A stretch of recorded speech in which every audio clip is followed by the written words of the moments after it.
Alana here from Roscoe Canoes with another handy hint to keep you getting out on the water. Today we're going to talk about spray skirts, how to wear them and how to use them. Spray skirts, you'll basically get two different types. The first type here will have a lighter fabric around the trunk. This will allow the spray skirt to breathe yet still repel water at the same time. The other type that you can get will have a full neoprene trunk as well. These are great for keeping water out and ideal if you're finding yourself underwater quite a lot.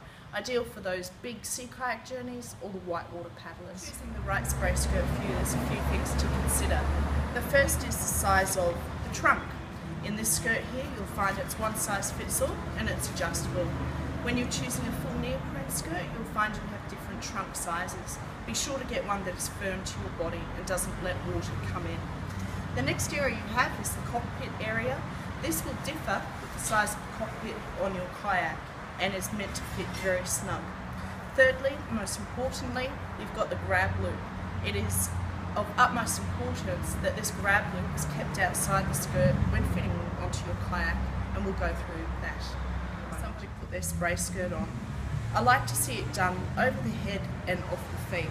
This will reduce any wet clothing or shirts being dragged up or pulled up and makes it very simple. Over the head, continue down off the feet when you're finished. So once you have your spray skirt on, you must make sure that it's quite high up on your chest. You want to make sure that when you're sitting in your kayak, you're not going to have any pooling of the fabric. It's very important as well that you wear your spray skirt underneath your PFD. So once you're at the water's edge, you're actually sitting in your kayak, then it's time to put on your spray skirt. What you'll find, if you can start at the back of your kayak, tuck that around the cockpit lip, and as you come to the forward of the spray skirt, I find locking your elbows down a little bit to help hold that in place.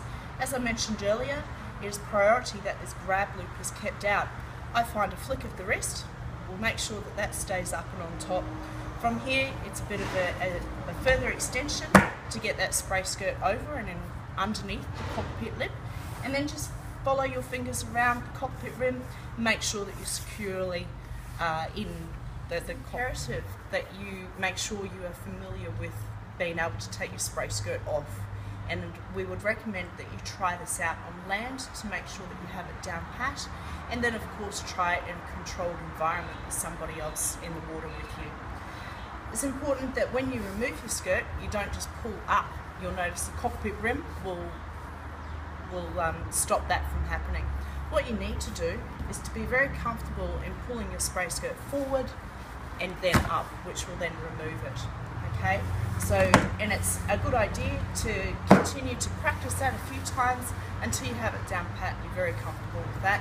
You can use one hand, you can use two hands, whatever you need, reaching forward and then pulling up, the spray skirt's coming off. Alright, so that just about wraps up all the basics that you need to know about how to wear and how to use your spray skirt. Hope to see you guys out on the water sometime. Happy paddling.